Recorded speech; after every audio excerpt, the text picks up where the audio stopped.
Call सां माशूक अली चांडियो बदीन मां। जी चांडियो साहब, छा चवणु चाहींदा? अस्सलाम वालेकुम सर। वालेकुम सलाम साईं। सर मुंहिंजो सुवाल इहो आहे त असांखे अल्लाह ताला एतिरी ताक़त ॾिनी आहे, मुस्लमान मुल्कनि में फर्स्ट नंबर आहे असांजो, ऐं पोइ बि असीं हिकिड़े क़िस्म जा माज़ूर थियो वेठा आहियूं। हाणे हीउ जेको आशीर्वाद आहे असां ते अमेरिका जो आहे, इहो एतिरे लाइ आहे त चाइना तां असांजो तवजो वठे, पोइ असां सां बि अहिड़ो असरु थिए जहिड़ो हींअर फलस्तीन में आहे। तो जेके हुकुमरान आहिनि उन्हनि खे सोचणु खपे त असांखे आशीर्वाद न खपे, असांखे पंहिंजी ताक़त खपे। मुस्लमान मुल्क जेके आहियूं इन्हनि ते थोरो तवजो कजो, ॻाल्हाइजो। ठीकु आहे साईं। पाकिस्तान आबादी में भी नंबर 1 ना है, न मईशत वाइज नंबर 1 है। न्यूक्लियर पहिरियों फिलहाल असीं मुसलमान मुल्क में हिकिड़ो ई आहियूं। मिलिट्री वाइज प्रोबेबली असां चई सघूं था। असांजी मिलिट्री कैपेबिलिटी वधीक आहिनि, मिलिट्री कैपेबिलिटी ज़ाहिर में न्यूक्लियर मूं चई छॾियो। ॻाल्हि इहा आहे साईं, मुसलमान मुल्कनि जी इतिहाद में रुगो पाकिस्तान पंहिंजे मुंहं ते वञी इतिहाद नथो करे सघे न, ॿिया मुसलमान मुल्क बि थोरी मुर्सी कनि न। चांडियो साहब, हिकिड़े मुल्क ताईद न कई आहे, हिकिड़े मुल्क बि जेको पाकिस्तान में नंढड़ी फरमाइश कई, टास्क फोर्स ठाहे छॾियो, को हुन ते अॻिते वधियो ई कोन। सभिनी खे जेको आहे व्हाट्सएप ते मैसेज अची विया, ख़बरदार जेको इहे वधीक टार्ज़न थिया आहियो। सो इतिहाद किथां थींदो? एग्ज़ैक्टली हिकिड़ो मुल्क पंहिंजे मुंहुं इतिहाद कीअं कंदो? एग्ज़ैक्टली ज़ाहिर आहे, उहो त तमामु मुश्किल आहे। पंहिंजो अचूं मुल्क में त हिते बि जेको आहे उहो शयूं अजीबो ग़रीब थियनि थियूं। कोर्टुनि जे मामले ते हाणे माण्हू छा ॻाल्हि करे त इस्लामाबाद हाई कोर्ट पंहिंजे ई उतां जी जेका जुडिशल काउंसिल आहे उहो पंहिंजे ई जज खे जेको आहे उहो चवनि था त जाली डिग्री हुजण जे बाबति जेको केस हुयो, जेको इल्ज़ाम हुयो त भई तव्हां नथा ॿुधी सघो, हुननि खे रोस्टर तां कढी छॾियो अथऊं, हुननि खे साइड ते करे छॾियो अथऊं, ऐं जेसि ताईं इहो केस पूरो थिए तेसि ताईं उहो जेको आहे को केस न ॿुधंदा। हेॾो पंहिंजो जस्टिस बाबर सतार साहिबु ज़ाहिर Islamabad high court again Islamabad high court में रेजिस्टेंस खे क्रश करण जी ॻाल्हि थी पई, पर जस्टिस बाबर सतार वरी फ़ैसिलो हिकिड़ो ॾिनो आहे त PTA चेयरमैन हटायो वञे। ॾिसो हाणे जाली डिग्री वारो मामिलो जुडिशल काउंसिल में वेंदो तेसि ताईं, पर छा समूरनि जजनि जिन्हनि ते इल्ज़ाम आहिनि उन्हनि खे कम खां रोकियो वियो आहे, रुगो जस्टिस जहांगीरी खे रोकियो वियो आहे? इहो हिकिड़ो सुवालु आहे।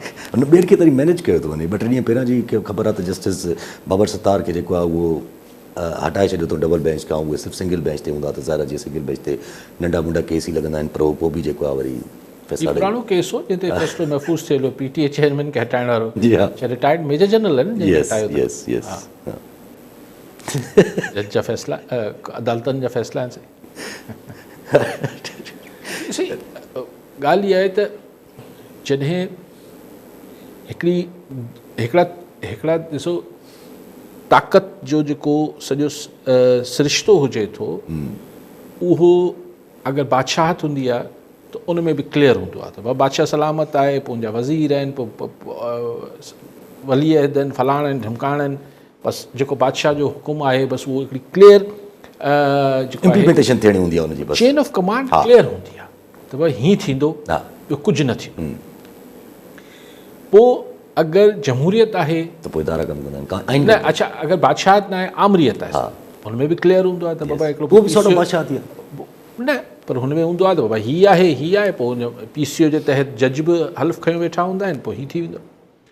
अगरि तव्हां वटि जमहूरियत आहे त कॉन्स्टिट्यूशन ॿुधाईंदो आहे त बाबा कॉन्स्टिट्यूशन आइन जे तहत रूल्स ऑफ एक्ट आहिनि, फलाण आहिनि, कानून आहिनि, इन जे तहत मुल्क हलंदो। पर असां जहिड़ा मुल्क जेके विच में किथे फाथल हुजनि था, जी उते मसइलो इहो थिए थो त मुख़्तलिफ़ जेके ताक़त जा पावर सेंटर्स आहिनि, ताक़त जा जेके सेंटर्स आहिनि, हू हिक ॿिए सां ज़ोर आज़माइश में लॻा पिया हूंदा आहिनि। त न ही स्पेस मुंहिंजी आहे, न ही आऊं कंदसि, न ही तूं न कंदे, त उन में हिकिड़ो अजीब पोइ ही लका हूंदो आहे, जंहिंमें कुझु सम्झ में न अची रही हूंदी आहे। कॾहिं जुडिशरी किथे पहुतल हूंदी आहे त जिथे हिकिड़े नेस्ला टावर खे टोड़ाइण में पूरी हूंदी आहे, पकोड़ा महांगा थी विया त हुन ते कुझु थी रहियो हूंदो आहे, कॾहिं डैम लाइ फंड जमा करे रहिया हूंदा आहिनि, हिकिड़ी जुडिशरी जो हिकिड़ो लेवल हूंदो आहे। पोइ वरी ॿिया ईंदा आहिनि, चवंदा छाजी जुडिशरी, पोइ आइनी तरमीमूं पास करे या जीअं बि करे, पोइ हिकिड़े ॿिया तरीक़ा थींदा आहिनि। पार्लियामेंट चवंदी आहे आउं सुप्रीम आहियां, पोइ हुनखे पार्लियामेंट खे सम्झायो वेंदो आहे न एतिरी सुप्रीम बि तूं कोन आहीं। हिकिड़ी टग ऑफ वॉर लॻी पई हूंदी आहे, हिकिड़े ॿिए खे ताक़त जो ज़ोर आज़माई थी रही हूंदी आहे। एयरपोर्ट में सॼा लका अहिड़ा नंढा नंढा वॾा कई किसा थींदा आहिनि ऐं इन में एक्सीडेंट्स बि थींदा आहिनि। यस जी हाँ ॾिसो जनरल मुशर्रफ जी हाँ ही जेको आख़िर में 3 नवंबर वारी इमरजेंसी आई, पहिरीं मार्शल लॉ जी ॻाल्हि नथो कयां, बाद में जेका आहिनि मार्शल लॉ आई जंहिंमें चौधरी इफ़्तिख़ार जे करे, चौधरी इफ़्तिख़ार अटकी बि रहियो न। यस हाणे भले हुनजे पोयां को कॉन्स्पिरेसी थ्योरीज़ ॻोल्हे, लेकिन मूं जेको ॿुधो आहे हिकिड़े माण्हू चयो न नथो मञा तुंहिंजी ॻाल्हि, त ॻाल्हि अटकी पई त सॼो जेका हुन NRO कया हुआ, डील्स कयूं, सभु शयूं जेके ख़राबु थी वयूं। ॻाल्हि इहा हुजे थी त जॾहिं मामिलो फ़र्दनि जे विच में अटकी पए थो ऐं ताक़त के मूं वटि ज़्यादा हुजणु खपे, तो वटि घटि हुजणु खपे, इन ते मामला अटकी पवनि था त पोइ ॻाल्हि हिते पहुचे थी। पर सभु ज़रा हिन वक़्तु बि जेको आहे उहो हिन सिस्टम खे जेको सभ खां वधीक जेको रुकावट करे वेठो आहे, मतिलबु जेल में वेठो आहे इमरान ख़ान साहिबु। ज़ाहिर हिकिड़े तरफ़ चयो वञे थो कुझु सहाफ़ी जेके क्लेम कनि था 2 साल जो भई ख़तमु आहे हाणे त माना उरूज आहे एस्टेब्लिशमेंट जो, 2 साल जेके अॻियां आहिनि हुन में माना वॾी तबाही ईंदी। पर सठी साहिब बि चवनि था वरी कल्ह त माना टोडियूं बल्कि त भई हिन वक़्तु एस्टेब्लिशमेंट जेका आहे उहा कोशिशि करे थी पई त कुझु इमरान ख़ान सां सेटिंग ठाही वञे, खोले आहिस्ता आहिस्ता करे थी पई। पर ख़ान साहिब जे तरफ़ां उहे चवनि था पिया त he is not giving any space whatsoever. हाणे बि जेको रिसेंटली ॾिसो इहे अक्सर सहाफ़ी, मिसाल हिकिड़े ज़माने हामिद मीर बि चवंदो हो त भई मसइलो इस्टेब्लिशमेंट त करण लाइ तयारु आहे, हू न करण लाइ तयारु आहे। लेकिन सेठी साहब ॿिया बि हिकिड़े 2 सहाफ़ी चवंदा चाबी उनके पास है अपनी जेल से निकलने, ख़ुदि ही जेल से निकलने के लिए चाबी ख़ान के पास है। ॻाल्हि इहा आहे त कोई इहो नथो ॿुधाए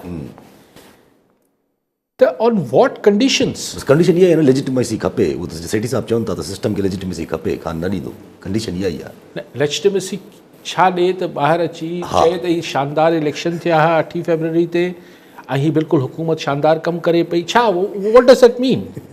माना चुप करे ऐं घर वञी वेही रहे, चए बाबा आऊं पोइ 3 सालनि खां पोइ अची इलेक्शन में तव्हां सां ॻाल्हाईंदे, हिन सां मुराद छा आहे? एक्चुअली ख़ान खां मुतालबो छा पियो थिए? अगरि सीरियस नोट ते पाण अगरि सम्झण जी कोशिशि कयूं, न की पाण खे को फ़ैसिलो त कोन करिणो आहे, धणियनि खे पाण करिणो आहे, लेकिन अगरि ख़ान अगरि इहो एग्री करे वञे त हू को लॉन्ग मार्च ऐं धरना न हणंदो, लेकिन हुनखे पॉलिटिकल स्पेस ॾिनी वञे जीअं हू जलसा करे सघे, माण्हुनि सां मोबिलाइज़ेशन करे सघे, माण्हुनि सां शहर वञे, हेॾे वञे, दुनिया में वञे, इन ॻाल्हि ते हुनखे कदगन न लॻाई वञे त पोइ अगरि ख़ान नथो मञे त आउं सम्झां थो सियासी तरह ग़लती थो करे। पर पोइ सिस्टम काॾे हलंदो अगरि इहो? हा, छाकाणि आउं इहो ई चवण वारो हुउसि त पोइ ख़ान खे सम्झणु खपे त पोइ ख़ान खे कुझु करण जी ज़रूरत न आहे। हू 1.5 साल ॿाहिरि फिरंदो, हीउ सिस्टम पाणे फेको कंदो। इहा ॻाल्हि हू बि सम्झनि था। तंहिंजे करे फरमाए एतिरी मासूमाणी ॻाल्हि न आहे न। हू इहो चवंदा हूंदा त तूं ॿाहिरि निकर, टाइम पीरियड ॾे ऐं चुप करे वेह। इहो ख़ान खे अगरि करिणो हुजे हा त 2-2.5 साल पोइ हरूभरू पाण तकलीफ़ में गुज़ारिया अथसि। ई पाकिस्तान जेको हाणे छा चइजे त हाणे फाथल आहे न इन्हनि मख़मसनि में, त करे त न करे, छा करे, असां अॻिते हलूं था। पर अॼु वरी गंडापुर साहिब जी मुलाक़ात न थी, गंडापुर साहिब जी न थी, भेनरुनि जी बि न थी। इमरान ख़ान साहिब जे हवाले सां गंडापुर साहिबु चवे थो त हीउ सिर्फ़ु इन करे कयो थो वञे त जीअं पार्टी में जेको आहे उहो हिकिड़ी नफ़रत उभारी वञे, हिकिड़ो तफ़रक़ उभारियो वञे, ऐं मैं पार्टी में लोगों को बोल रहा हूँ बाज़ आ जाओ, वो एजेंट बन के काम कर रहे हैं, एजेंडा पे चल रहे हैं। इहे इल्ज़ाम सॼा गंडापुर साहिब जे मथां हुया। हाणे गंडापुर साहिबु ॿियनि जे मथां थो वञे इहे न। लेकिन हिकिड़ी ॻाल्हि में बाक़ी त ॻाल्हियूं जेको करे थो गंडापुर सो करे थो, पर अगरि मुलाक़ातूं बंदि कंदा आहिनि त क्लियर कीअं थिए त क़यादत लीडर कंहिंसां मुतफ़िक़ आहे, गंडापुर सां या गंडापुर जे मुखालफ़नि सां?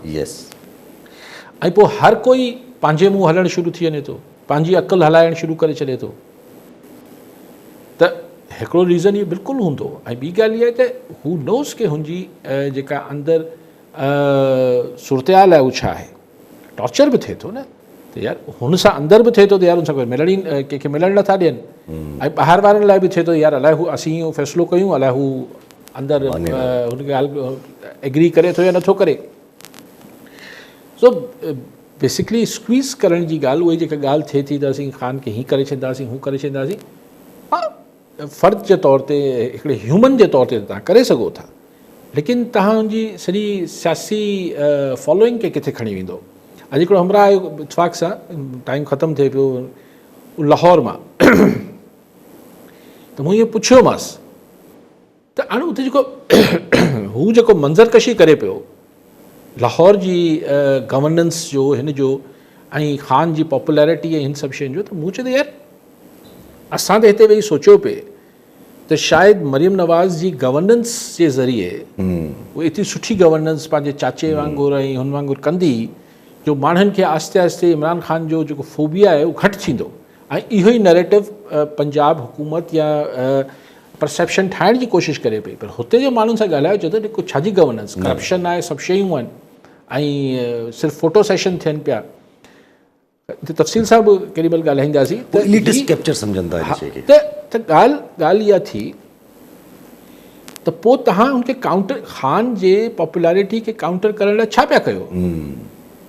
अगरि जेको कुझु कयो पिया उहो हिकिड़ी वक़्ती शयूं आहिनि, हिन सां त हुनजी पॉपुलैरिटी अञा वधंदी, छाकाणि त तव्हां को हुनजो को जेको ज़हर जो तरियाक आहे एटीट्यूड आहे उहो त को ॾियो कोन पिया। तव्हां पंजाब खे थधो त कयो कोन पिया, मथां ई सैलाब वैलाब बि अची विया आहिनि। त माण्हू जॾहिं कावड़ में हूंदो आहे त हुकूमत ते त वरी हिकिड़ो ई माण्हू यादि ईंदो आहे माण्हू खे, अॼुकल्ह पंजाब में या किथे बि NFC जी बि ॻाल्हियूं निकिरंदियूं। त चवण जो मक़सदु आहे त ही छा लॉजिक आहे इन सभु ॻाल्हियुनि जे विच में? बसि असीं चऊं पिया ईअं थी वेंदो। साईं 30 करोड़ माण्हू आहिनि, कंहिंजे चवण ते न उथी बीहंदा न कंहिं चवण ते वेही रहंदा। सोच के त तव्हां पहिरियों नथा ॾेई सघो। पंहिंजे लॻे उथी वेठा त वरी पोइ हा, पोइ त मामूली ॿियो थी वेंदो।